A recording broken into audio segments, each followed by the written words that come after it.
Vamos lá, porque falta uma semana para o NFL Draft 2026, uma semana e um dia, tudo bem, eu sei, mas eu quero falar de quarterbacks, que são os grandes astros, as estrelas que todo mundo fica de olho, seu time precisa de um quarterback, tá olhando para o draft, será que tem algum nome? Eu acho que tem um nome de primeira rodada, mas alguns nomes interessantes para pensarmos depois, tá? E eu quero passar pelos nomes do segundo dia, nomes que eu acho que vão sair no segundo dia, e como a NFL é loucura, talvez saiam até no primeiro. Então, fala aí, meu amigo, minha amiga, chegando, pedindo o seu like, o seu hype, o seu comentário. A sua opinião é sempre muito importante, né? Então deixa aqui embaixo o seu comentário, colabora com o Toque Passa. Se puder colaborar um pouco mais, faça parte do Clube Amigo Ligado, seja um apoiador ali, seja um mecenas do Toque Passa. Você colabora demais para que a gente mantenha esse trabalho vivo. E vamos nessa então, vai? Roda a vinheta.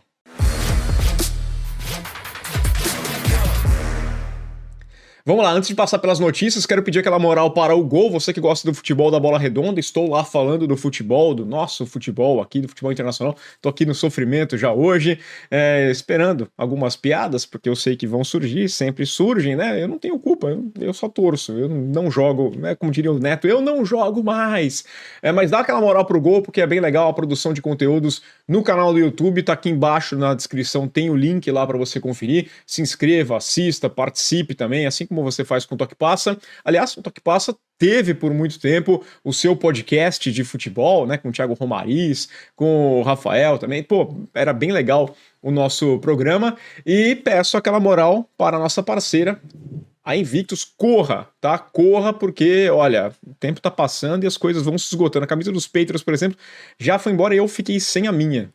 Bobiei nessa aqui, bobiei, mas tem produtos de excelente qualidade, eu faço propaganda porque eu gosto, tá? Já tenho essa mochila, essa garrafa é espetacular. Você que é fã da NFL, QR Code aqui embaixo leva direto para essa página da NFL, mas o cupom Toque Passa dá 10% em todos os produtos da linha Invictus.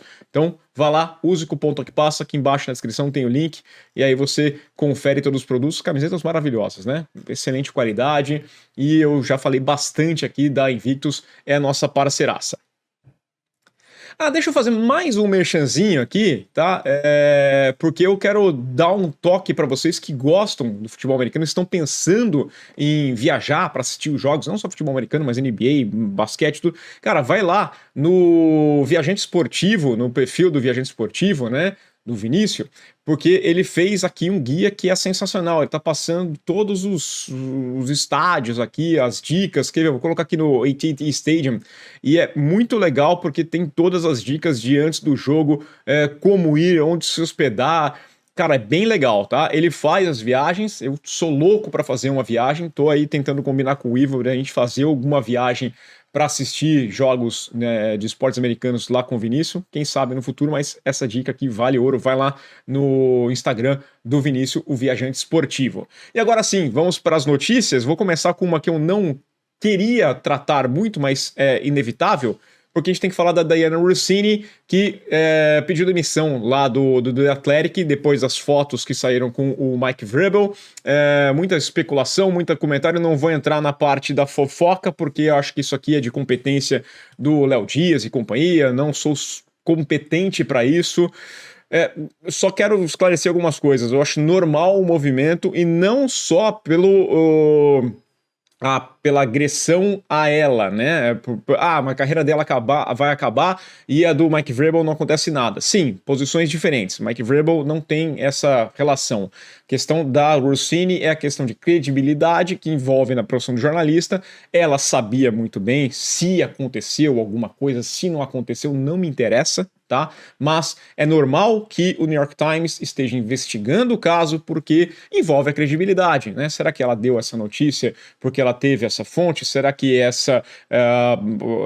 essa informação aqui era verídica? Pode levantar essa dúvida? Ela fez uma postagem nas redes sociais ultimamente aqui falando sobre a arbitragem, né? Sobre essa polêmica toda, essa discussão da NFL com o sindicato dos árbitros, que pode gerar uma nova greve, e os comentários eram só sobre isso. Então, cara, fica ruim. Então, a melhor coisa para ela, acho, de fato, que nesse momento é sair, dar um passo atrás. É uma excelente repórter, que levanta até dúvidas sobre como que chegaram aquelas fotos, né? Alguém deve ter ficado melindrado por conta da competência da Dianna Russini, mas ela falou aqui que ela não acho que não precisa colocar a imagem dela para esse inquérito aí, essa inquisição que tá tendo para cima dela sobre a vida particular dela, e então é complicado, tá? Mas tá aí.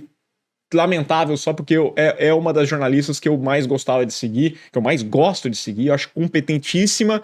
Entendo a parte do The Athletic, do New York Times, né, que é no The Athletic, de fazer investigação, porque é inevitável, tá? A profissão é isso mesmo. Todo mundo está sujeito a isso.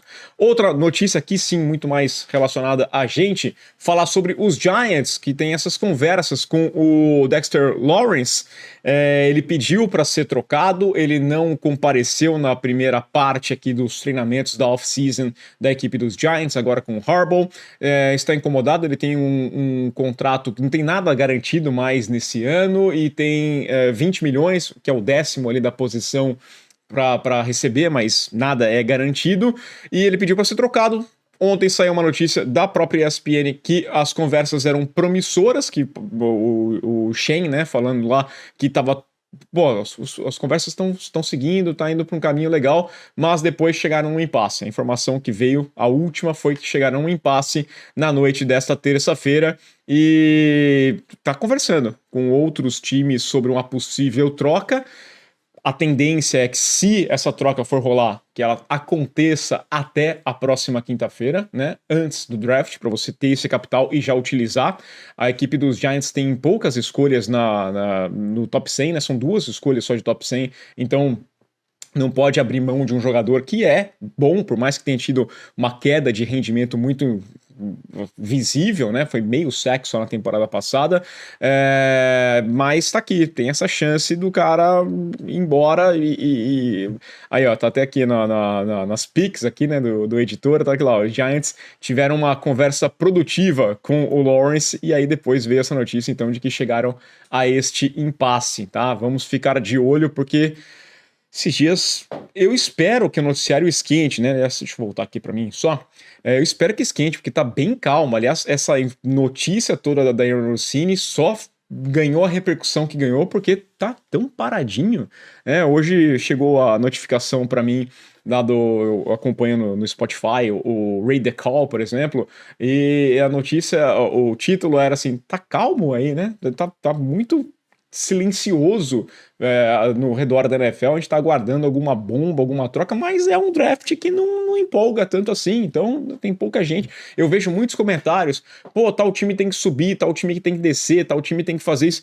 Cara, para você descer, alguém tem que querer subir, eu não consigo ver muitos motivos para você subir, você abrir mão de algum capital de draft futuro, principalmente do ano que vem, né? Se você ainda juntar algumas 2 picks desse ano para subir, pegar alguém que te interessa mais, ok, mas envolver picks do ano que vem, por isso que a primeira rodada eu acho pouco provável que a gente tenha assim, grandes movimentações, são coisas muito mais comedidas, passar na frente de um ou outro adversário seu para pegar um cara que você gosta mais, mas eu acho que vai ser muito menos agitado. Aliás, estou pensando como é que a gente vai fazer, se a gente vai fazer live esse ano de draft também. O ano passado foi bem legal, fizemos com o Golim junto, né? Tava o Ivo, tava a Dani lá do Pink Zone. Esse ano não conversamos nada ainda, me pego de surpresa também, que o draft é a semana que vem já. Eu confesso que eu tava um pouquinho desligado graças às férias. É bom quando a gente consegue ter férias e desligar de fato. Mas quero falar de quarterbacks. Então vamos lá, o draft não é grande coisa e principalmente pela classe medíocre, não é mediana, não é medíocre, né, que é a mesma coisa, é bem fraquíssima de quarterback.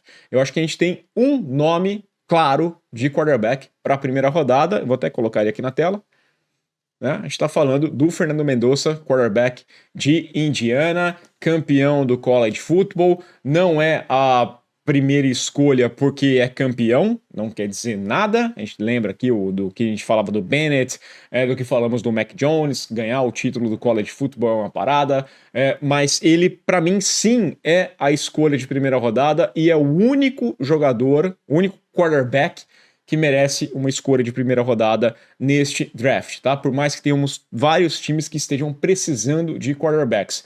A equipe dos Raiders fez um bom trabalho na Free Agents, arrumou a casinha e tem lá o cenário ideal para abraçar aqui o Fernando Mendonça, que é um jogador que eu particularmente gosto. Fui procurar outros vídeos, procurar algumas coisas sobre ele e eu achei legal, né? Fiz algumas anotações aqui, mas ele não é um prospecto perfeito, ele talvez não fosse o quarterback titular, escolha de primeira rodada em outros anos, tá? Ainda mais quando você precisa de um quarterback, e é o caso dos Raiders, é ótimo, tá? Ele foi titular por 3 anos no college football, né? Tá aqui, ó, 2023, 24 e 25. No último ano, ele foi por Indiana, né? Se transferiu depois de passar pela Universidade da Califórnia. Esses 2 primeiros anos foram na Universidade da Califórnia. Lá em Cal, ele teve 3 coordenadores ofensivos em 3 anos, né? Um ano como reserva e depois 2 como titular. Em 2025 ele foi muito bem, ganhou o prêmio Heisman, liderou o time numa campanha 16-0, o título do college football, inédito para a universidade.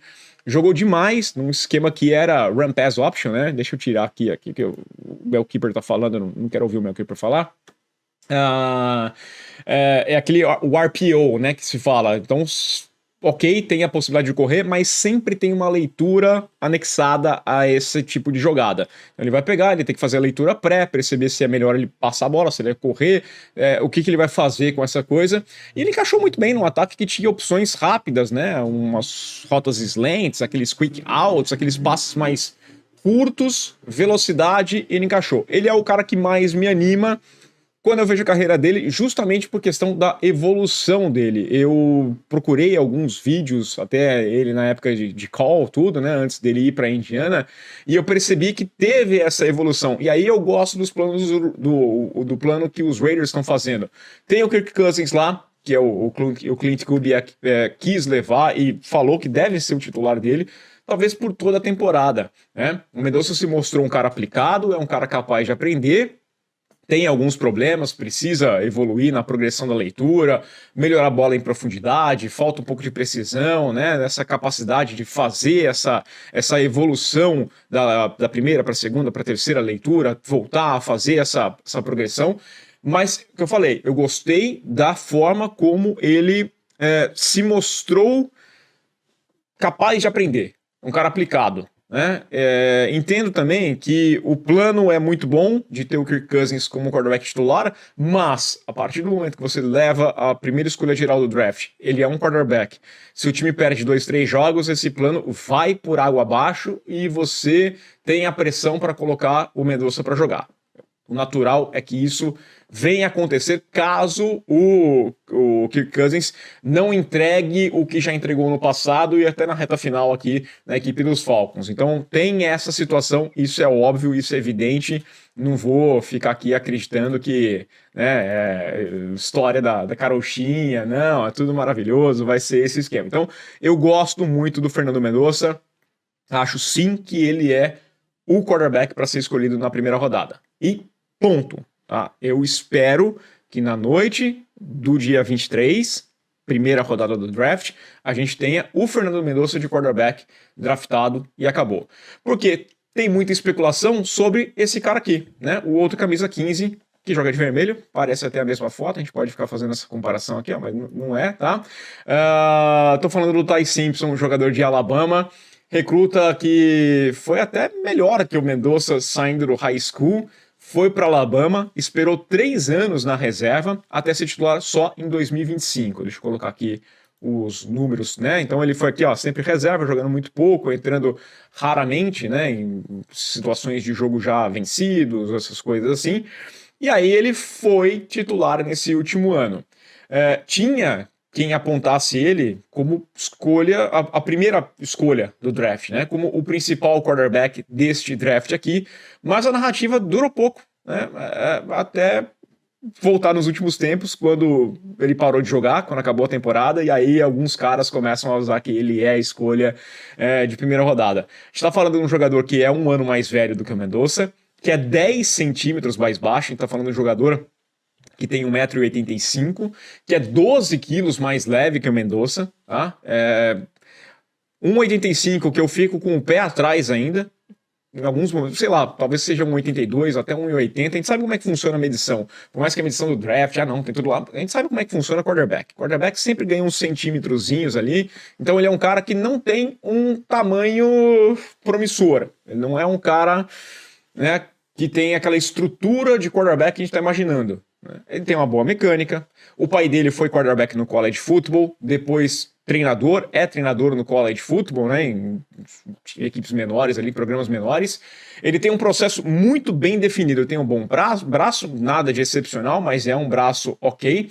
Consegue se movimentar bem e passar em movimento, tanto para um lado quanto para o outro. Né?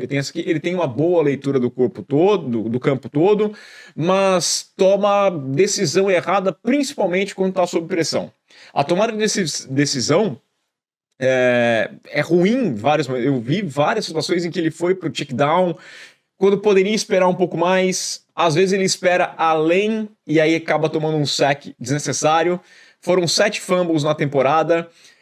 E ficou claro para mim, acho que o ponto principal que me levanta dúvidas, tô falando de um jogador que tem qualidade, tá? Eu acho que ele pode vir a ser titular na NFL, ele pode evoluir, não acho que tenha tamanho para isso, que não tenha condições para ser um cara que vai ser um astro na NFL, mas é um jogador que tem as suas qualidades, só que quando você pega o começo da temporada de Alabama, dele, ali principalmente, né? Não só do time como um todo, porque futebol americano tem várias coisas.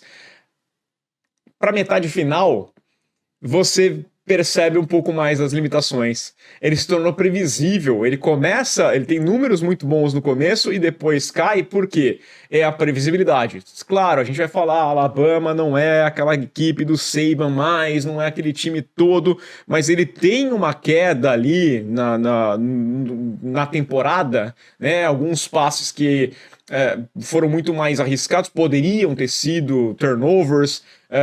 Os passes bons deles foram muito. O número foi muito menor em profundidade, por exemplo. Então, ele passou a ser um cara mais previsível dentro do college football. Isso é complicado. A gente tem só 15 jogos dele como titular na NFL, né? É muito pouco para eu chegar e cravar para você que esse cara, o que ele vai ser. Pode evoluir, então eu acho que é um cara para segundo dia, segunda rodada. Pega ele, seu time precisa, sei lá, até Pittsburgh, tá? Nessa novela toda aí, com o. Até aqui falando, né? O Tannenbaum falando aqui que os Steelers poderia. Acho que os Jets podem pensar, mas eu não vejo o cara como uma solução a longo prazo. Eu não vejo o Ty Simpson sendo um franchise quarterback por conta das suas limitações. Tamanho, força, algumas características do jogo dele não vejo no longo prazo, mas é um jogador que sim pode sair, só não gastaria uma primeira rodada com ele, a não ser que meu time tivesse absolutamente tudo e eu precisasse desesperadamente de um quarterback. Mas mesmo assim, sabe, eu juntaria um capital, ficaria um pouquinho lá para trás, é o que eu faria, tá? Mas eu entendo. Cada um tem a sua opção. Aí a gente vai para outros nomes que para mim são terceira rodada, se tanto, tá? Terceira rodada ou então terceiro dia aqui, tá? E a gente começa com o Greg Nussmeier, de LSU, que foi titular por 2 anos lá em LSU. Eu fiz um jogo dele quando eu estava comentando na ESPN, o College Football, lá em 2024. Naquele ano ele tinha muita especulação sobre ser a primeira escolha do draft, escolha de primeira rodada, um cara que tem suas qualidades, ele tem um histórico, né? O pai dele ligado ali, o pai dele é o Doug Nussmeier, coordenador ofensivo da equipe do Saints. Muita especulação sobre o Garrett Nussmeier. E talvez a melhor decisão dele fosse ter saído em 2024. Né? Ele ficou 1 ano a mais e eu não sei se foi a melhor coisa que aconteceu para ele. Ele é pouca coisa mais alta e um pouquinho mais pesada que o Ty Simpson. Ele é mais velho também, né? Também por isso eu fico naquele pensamento. O Garrett Nussmeier, lá no ano passado, em 2024, até falava que se ele fosse pro draft, talvez ele fosse uma pick top 10. Aí ele pensou, acho que assim, né, cara, eu posso ficar 1 ano a mais e não ser primeira rodada, mas ser a primeira escolha geral, posso ganhar algumas mais, posso evoluir até, ok? Ele foi reserva lá do Jaden Daniels por 2 anos. O ano passado foi prejudicado sim por um time bastante inconsistente, mas ele no geral não se ajudou. Muitas decisões erradas, principalmente sob pressão. Ele tem um bom braço, bom só, não é nada excepcional, mas é um bom braço, e falta precisão. O histórico, por ser filho de um cara que tem uma ligação com o futebol americano tão grande, né? No caso do cara coordenador ofensivo de um time, então entende, a gente percebe que tem algumas qualidades de procedimento que é de quem cresce num ambiente que foi inundado por situação de futebol americano o tempo inteiro, né? É diferente, eu falo aqui porque nas minhas férias eu tava viajando lá, meu filho me perguntava alguma coisa do futebol, eu ia falar, eu explicava pra ele, pô, tirei curso de treinador, eu fui falar pra ele, vai falar de futebol americano, por estar acompanhando sempre, você tem uma leitura diferente do que, por exemplo, eu tive com meu pai, que nunca foi um cara ligado profissionalmente com o futebol americano, não fazia nem ideia do que era, então eu meio que fui aprender por mim, estudei bastante, hoje eu dou uma oportunidade a mais para meu filho, que é o caso do Gert Nussmeier com relação a outros réis mortais, né? Que ele viveu num ambiente, claro, então ele tem essas qualidades de procedimento que são interessantes, mas eu acho que ele não tem o biotipo ideal para a posição.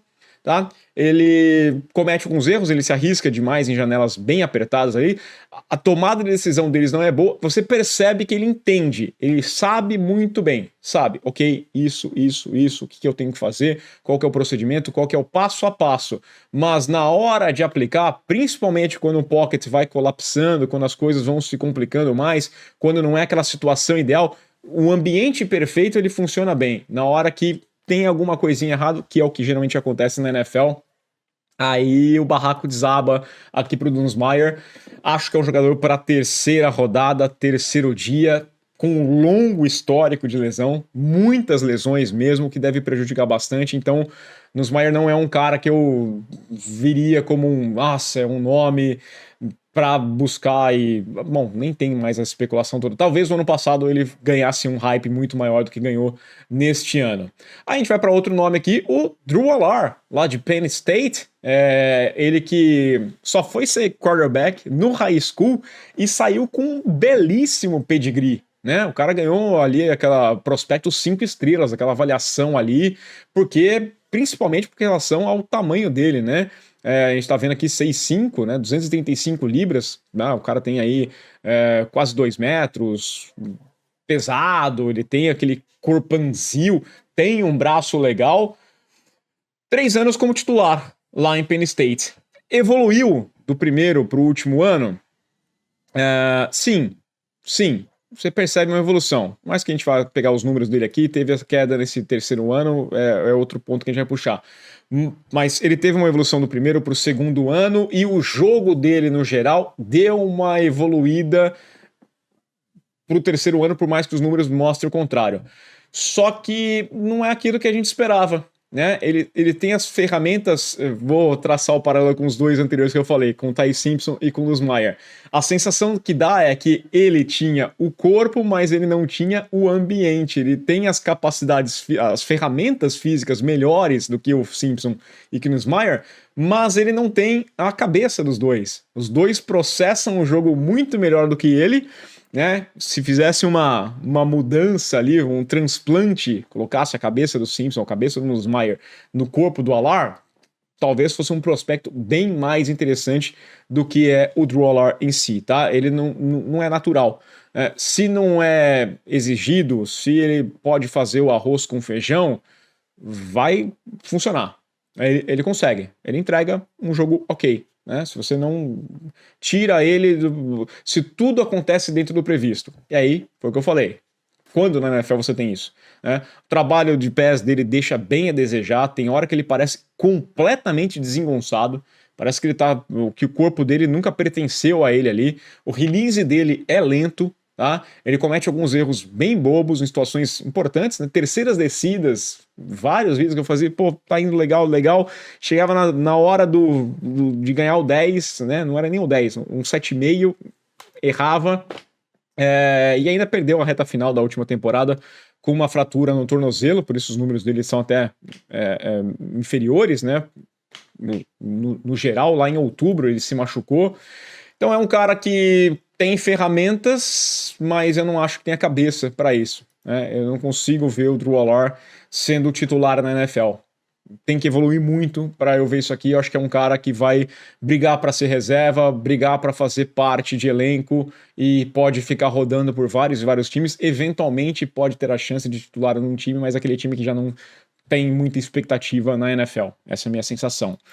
Esse aqui, Carson Beck, né? Chegou na final do college football, lá com o Miami, depois de ter sido de Georgia. Já é o vovô, né? Vai fazer 25 anos em novembro, já é um cara com muito mais experiência. Ele foi reserva do bicampeonato de Georgia, né? Com o Stetson Bennett como titular. Começou bem em 2023, aí em 2024 sofreu bastante, né? O time de Georgia perde o Ladd McConkey, perde o Brock Bowers. Normal que tem isso aqui, vamos lá, os números dele, né? Como reserva, vai bem aqui, aí ele sofre mais em 2024, muda para Miami em 2025 e ganhou uma belíssima grana de NIL, né? Aquele valor lá que é pago para os jogadores universitários, um dos caras mais bem pagos do college football. E ok, foi bem, ele ajudou muito Miami, ele tem um percentual bem interessante aqui dessa competência, do time ter chegado na final do college football, a temporada com 30 passos para touchdown, 12 interceptações. Não foi o melhor, assim, dos seus anos, mas foram números muito interessantes aqui. Ele é alto, ele é forte, ele tem uma mecânica interessante, bom processamento, uma leitura, né, pré-snap boa para identificar de onde vem a pressão. Usa bem a experiência que adquiriu nesses anos do college, você percebe isso aqui, mas é um jogador que é mais velho, né, já chegar na NFL já perto dos seus 25 anos, e ele é basicamente um pocket passer. E é um pocket passer que, sob pressão, geralmente toma a decisão errada, né? Se as coisas estão, de novo, na condição ideal, tem ritmo, tem precisão, consegue fazer, mas qualquer coisinha, a pressão chegou, um errinho de leitura, e college football é diferente, né? A leitura de college football é bom, mas ele é muito mais previsível do que na NFL. Saiu do esperado, vira um desastre, porque a mobilidade dele é quase nula, né? Ele é quase um poste ali, é o pocket passer mais antigo ali mesmo, demora demais, acaba levando os sacks desnecessários, teve 17 fumbles nas 3 temporadas no college, e assim, no fim das contas, ele é um cara medião, né? Experimentado, fez jogos grandes, né? Tem um histórico muito interessante do college football, mas não parece ser algo além de um bom reserva. É uma situação parecida lá do Nussmeier, do Drew Allar, que são caras que, ok, pode ser um reserva, eventualmente ser titular num time que está tentando fazer uma ponte, que tá numa situação que precisa, mas não é um cara que eu consiga ver como um franchise quarterback. É cara para terceira rodada ou terceiro dia, quarta, quinta, sexta. Eventualmente ele vai ser draftado, tá? Mas eu não consigo olhar para ele e falar assim, cara, esse aqui é um jogador que tem até um comentário aqui, o Beck makes his case to NFL teams to be first round pick. Não acho que ele mostrou o que ele fez, tá? Eu acho que ele é só um cara para compor elenco. Segundo dia tá legal aqui pra gente ver o Carson Beck, até pela experiência dele. Mas a experiência conta a favor e conta contra. Chega na NFL quase com 25 anos, te tira algumas possibilidades, ainda mais essa NFL hoje que é muito mais acelerada no processamento de quarterbacks, né? E pra gente fechar, eu vou com um cara que eu gosto menos ainda, mas que tá lá, né? Aliás, recomendo bastante o guia do On The Clock, tem o guia da PFF, tem guia do The Athletic, eu tenho lido bastante e assistido para tirar minhas conclusões. Um nome que eu vi bastante, que eu confesso não conhecia muito, é do Cole Payton, de North Dakota State. É o canhoto. Eu procurei uma foto dele passando a bola e é difícil ver, porque ele é um cara que vai se destacar pelo atleticismo dele, pela capacidade de correr com a bola, 31 touchdowns terrestres, né? 5 anos na faculdade, titular só no último ano, pouco testado, 14 jogos apenas, né, como titular, vai bem em passe em movimento, não tanto contra, né, o movimento do corpo, o passe para a direita, quando ele tem que virar aqui, é ruim, mas quando ele está fazendo o passe na direção dele, é bem interessante. Mas eu não achei nada de destaque, tá? É um nome que eu vi, é um cara que eu achei a mecânica bem estranha dele. Vou abraçar o que o Peyton Manning falou lá no Details há um tempo, falando sobre o Philip Rivers. Não interessa se a mecânica é estranha, o interessante é que a bola chegue, se a bola chegou, pouco importa. Mas nem sempre a bola chega, ele confia demais na parte atlética, ele foge do pocket muito rapidamente, não tem paciência dentro ali da proteção, às vezes segura mais a bola do que a gente gostaria que ele segurasse, né, por confiar nas pernas dele. Já falei isso aqui sobre o Caleb Williams, por exemplo, de ficar correndo para trás, porque no college football funciona, você corre para trás, é tipo Madden, você vai lá e corre, aí você corre o campo inteiro, vai para frente, volta, isso funciona no college. Na NFL é a fórmula pro desastre, é pedir para tomar um sack e perder 20, 25 jardas. E, no geral, na moral, QB com algumas qualidades, mas pouca experiência, vindo de North Dakota State, eu fujo, tá? Eu tenho ali já minha cota de Trey Lance da vida, eu não gosto tanto assim do Cole Payton, talvez eu goste menos do que outros comentaristas com mais competência de draft do que eu gostam, tá? Mas eu tenho o meu pé muito atrás, eu acho que é um jogador para terceiro dia. Quarta, quinta, sexta rodada aqui a gente pode falar dele saindo, não é um cara que eu vou me empolgar. Tem ainda outros nomes, né? O Klubnik, o Jalen Daniels, tem o Pavia, que é outro cara que o pessoal fala, o Diego Pavia, que é um prospecto que tem muitas características que, sei lá, é mais uma charada para mim, acho que vai ser draftado, mas na maioria dos outros nomes que eu vi são caras para o terceiro dia e brigar por posição em elenco só mesmo, não acho que seja nada demais. É isso, tá? Eu volto aqui, acho que na sexta-feira, pra gente conversar mais. Se tiver alguma dica, tiver pergunta, manda pergunta aqui, peraí. Manda pergunta, manda aqui, que aí sexta-feira a gente responde um pouco mais. Quem sabe a gente chama mais uma live. Semana que vem quero fazer meu último mock draft. Caso for na sexta-feira, eu dou uma repassada no meu mock. E é isso. Valeu, galera. Aquele abraço.